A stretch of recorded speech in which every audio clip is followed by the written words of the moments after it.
2 Tessalonicenses, capítulo 3, versículos de 7 a 10.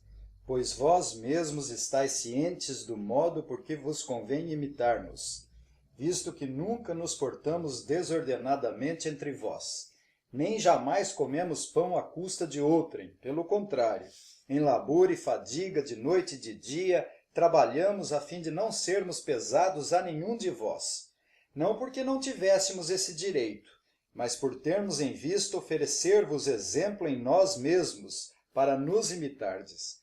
Porque quando ainda convosco vos ordenamos isto, se alguém não quer trabalhar, também não coma. Senhor nosso Deus, nosso Pai, glorioso e majestoso Deus, Pai do nosso Senhor Jesus Cristo, a quem nós atribuímos todo culto, honra, glória, dignidade, sabedoria e majestade. Pedimos pelo poder do Teu Espírito, que eu e os ouvintes experimentemos o poder do Evangelho, para daqui extrairmos utilidades práticas para desembocar em comportamento para o louvor, honra e glória do Teu nome.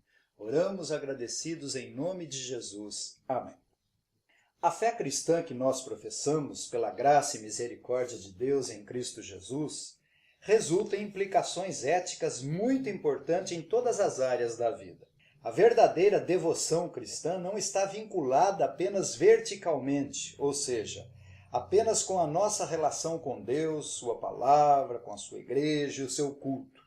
Essas coisas são fundamentais para uma vida piedosa.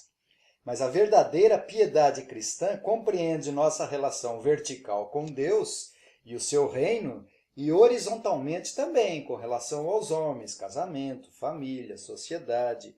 Os princípios de educação, a piedade cristã, têm que estar presente na economia, na política, na ciência, no lazer, mas também no trabalho. E esse texto trata exatamente disso. Há várias passagens bíblicas que contêm orientações e exortações a fim de que o homem seja encorajado a trabalhar. A igreja de Tessalônica estava experimentando esse tipo de problema, isto é, o ócio, a mandriice. Alguns da igreja eram desocupados, mas ocupados para bisbilhotar a vida dos outros. Nós vimos na exposição anterior a ordem de Paulo se portando como um sargento e transmitindo aos seus soldados tessalonicenses as determinações do Senhor Jesus Cristo, o general da igreja. Portanto, essa ordem nós já consideramos semana passada no versículo 6, que é nos dito: Nós vos ordenamos, irmãos, em nome do Senhor Jesus Cristo, que vos aparteis de todo irmão que ande desordenadamente e não segundo a tradição que de nós recebestes. Vamos considerar então, meus ouvintes, o exemplo e o princípio estabelecido por Paulo no que diz respeito ao trabalho. E vamos considerar sobre o tema princípio e modelo laborioso de Paulo. E eu desejo ponderar com os ouvintes essa ordem inversa para melhorar a nossa compreensão, começando-se pelo princípio e depois pelo exemplo de Paulo. No versículo 10, nós temos o elemento predominante que é o trabalho. Porque quando ainda convosco vos ordenamos isso, se alguém não quer trabalhar, também não coma. Quando ainda Paulo estava inicialmente na cidade de Tessalônica com a igreja, pregando o evangelho do Senhor Jesus Cristo, onde alguns judeus, uma multidão de gregos piedosos e muitas distintas mulheres se converteram, e tudo indica então que já havia na igreja pessoas desocupadas. Por isso essa exortação de Paulo não foi apenas por carta, mas quando ainda Paulo estava com os tessalonicenses. É possível que isso tenha ocorrido por causa da incompreensão com relação ao retorno de Cristo, porque alguns achavam que Cristo viria muito brevemente e deixaram de trabalhar, veja só, e se encostaram na comodidade. A verdade é que em nenhum lugar dessas cartas Paulo vincula a ociosidade dos tessalonicenses com a incompreensão da parousia. Mas os bons comentaristas desta carta inferem que provavelmente tenha sido a má percepção da parousia do Senhor Jesus. Mas pode ser a preguiça ou a inatividade crônica, cujas pessoas são moles para o trabalho. Muitos vivem assim, e infelizmente isso ocorre até com membros de igreja. O fato é que desde o início Paulo já havia detectado esse problema e ensina à igreja o princípio estabelecido desde os primórdios do Velho Testamento tanto positivamente, digno é o trabalhador do seu trabalho, ou negativamente, nesse versículo 10. Porque quando ainda convosco vos ordenamos isso, se alguém não quer trabalhar, também não coma. No livro de Provérbios existem inúmeras passagens que condenam a preguiça e encorajam o labor e a diligência do trabalho. Esse é o princípio estabelecido por Paulo, não por causa do seu caráter de trabalhador, mas de forma inspirada desde o Velho Testamento, cujo incentivo é farto no tocante ao labor. A verdade é que o trabalho está no coração de Deus. Ele descansou do seu trabalho no 7º dia. Disse o Senhor: 6 dias trabalharás e farás toda a tua obra, mas o 7º dia é o sábado do Senhor. Deus não precisa descansar, mas estabelece o princípio do descanso do trabalho para que o seu povo o cultue e descanse. Esse princípio vale apenas para os ociosos, os obstinados que publicamente insistem em viver no erro, e não para os inválidos, aposentados e os que estão impedidos de alguma forma ou de outra de trabalhar. Mas nos versículos de 7 a 9 nós temos o modelo de Paulo. No versículo 7 ele faz referência ao seu exemplo. No versículo 8 nós temos as razões que ele oferece para a sua atitude, e no versículo 9 refere-se ao seu direito. Nós lemos nos versículos de 7 a 9. Pois vós mesmos estáis cientes do modo por que vos convém imitar-nos, visto que nunca nos portamos desordenadamente entre vós, nem jamais comemos pão à custa de outrem. Pelo contrário, em labor e fadiga, de noite e de dia, trabalhamos a fim de não sermos pesados a nenhum de vós, não porque não tivéssemos esse direito, mas por termos em vista oferecer-vos exemplo em nós mesmos para nos imitardes. Com relação ao seu exemplo, Paulo descreve positivamente uma vez e negativamente 2 vezes. Positivamente, labor e fadiga de noite e de dia, trabalhamos a fim de não sermos pesados a nenhum de vós. E negativamente, nunca nos portamos desordenadamente entre vós, e nem jamais comemos pão à custa de outrem. A igreja sabia que Paulo não era preguiçoso, não apenas como apóstolo pregador, mas recusou receber da própria comunidade o sustento e por causa disso de noite também fazia tendas. Essa frase comer pão é um hebraísmo se referindo de forma geral. Nós lemos na primeira carta, no capítulo 2, versículo 9, porque vos recordais, irmãos, do nosso labor e fadiga, e de como noite e dia labutando, para não vivermos à custa de nenhum de vós, vos proclamamos o Evangelho de Deus. E na segunda parte dos versículos 8 e 9, temos as motivações de Paulo. Pelo contrário, em labor e fadiga, de noite e de dia, trabalhamos, a fim de não sermos pesados a nenhum de vós, não porque não tivéssemos esse direito, mas por termos em vista oferecer-vos exemplo em nós mesmos, para nos imitardes. A pergunta é: por que razão Paulo não usufruiu do seu direito? Pelo menos 2 razões. A primeira é que Paulo não queria ser pesado para ninguém, pois quase certamente a situação dos tessalonicenses não era muito boa. Os irmãos vinham de perseguições, e isso resulta em pouco auxílio e recursos financeiros. A segunda razão era para servir de exemplo e continuar sendo modelo para os tessalonicenses, por causa dos preguiçosos obstinados, com o propósito de que os desordenados mudassem de comportamento e começassem a buscar o trabalho.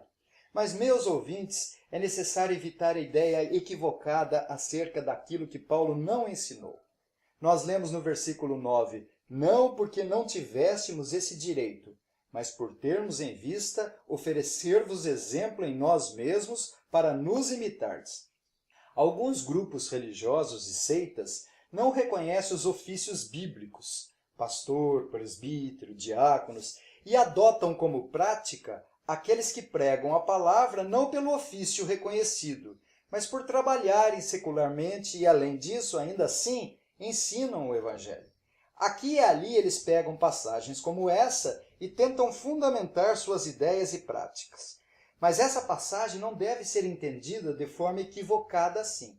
Quando Paulo afirmou não porque não tivéssemos esse direito, era porque essa prática era normal. Ele tinha esse direito de receber o seu pagamento e era assim que deveria naturalmente ocorrer. a não ser em casos excepcionais, como em Tessalônica, onde havia um grupo de malandros e Paulo tinha que dar exemplo. Ademais, a igreja era carente. Em Corinto, Paulo fazia tendas por causa dos obreiros fraudulentos que buscavam vantagens indevidas. Na primeira carta, no capítulo 2, versículo 7, aos Tessalonicenses, é imprescindível considerarmos outras passagens. Nessa primeira carta, é-nos dito: embora pudéssemos, como enviados de Cristo, exigir-vos de vós a nossa manutenção. Jesus disse em dois contextos das missões, dos apóstolos e dos 70 discípulos, que digno é o trabalhador do seu alimento e do seu salário. Várias passagens Paulo recomenda o sustento ministerial. Em Filipenses capítulo 4, de 10 a 20, em 1 Coríntios capítulo 9, de 4 a 14, em 2 Coríntios capítulo 11, de 7 a 9, em 1 Timóteo capítulo 5, versículo 17, ele chegou a dizer: despojei outras igrejas, recebendo salário para vos poder servir. Portanto, essa passagem não é base para não se pagar as côngruas pastorais. Muitos querem ficar ricos e, como o pagamento pastoral é pouco, então trabalham em outras coisas com o pretexto de que precisam se manter. Na realidade, o pastor e seus presbíteros devem ser mantidos pela igreja de forma integral, ganhando uma quantia fixa previamente estipulada pela igreja e dedicar-se totalmente à oração e à pregação, despreendendo-se de toda outra atividade secular. Outras igrejas, por usura, não querem remunerar legitimamente os que trabalham do Evangelho. Essa é a posição bíblica. O pastor deve se dedicar integralmente à igreja, desvencilhando-se das coisas do mundo e dedicar-se inteiramente à oração e ao estudo da palavra de Deus. Mas eu quero concluir chamando a atenção dos ouvintes para as motivações de Paulo. Era para não ser pesado para ninguém e para servir de exemplo aos ociosos, dando-se o respeito. As pessoas precisam saber que somos trabalhadores. Que bom no final do dia olhar e ver o que pela graça de Deus fizemos. Não podemos experimentar a pobreza por falta de diligência, preguiça, falta de estudo e labor. Temos que tomar cuidado para não julgar os que estão impossibilitados de trabalhar, como os aposentados ou aqueles cujos negócios foram à bancarrota por força da difícil situação econômica que avassala e oprime o nosso país. Mas não é possível que as pessoas lá fora sejam mais diligentes no trabalho do que nós. A ociosidade já é uma vergonha, ainda mais como cristãos.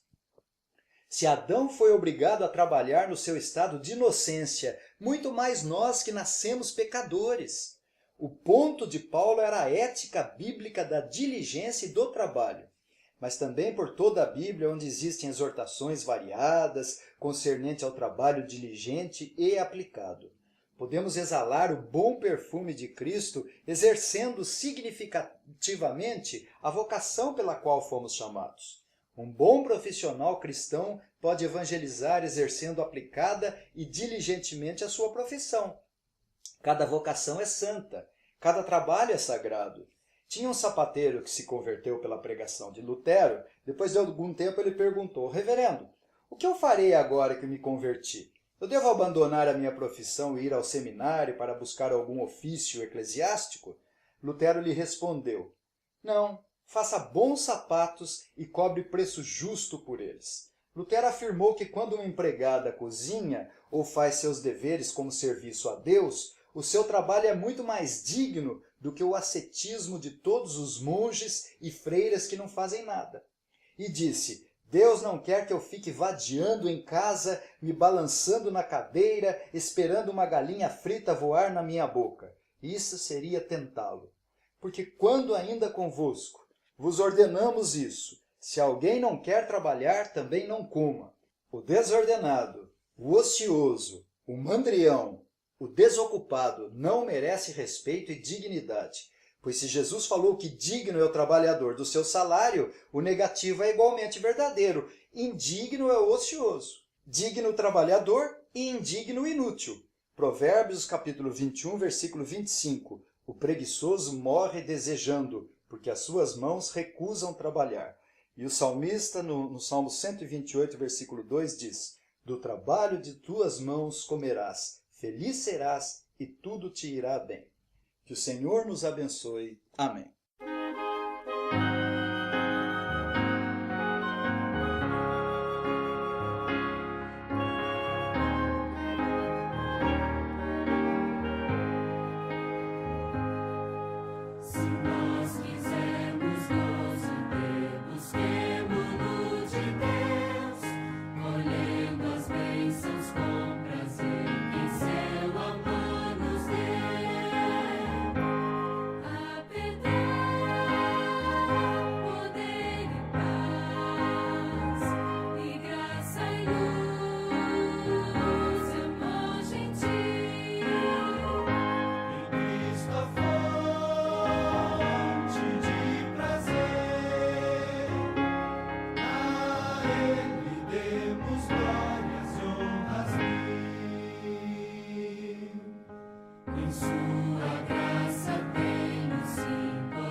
Perdão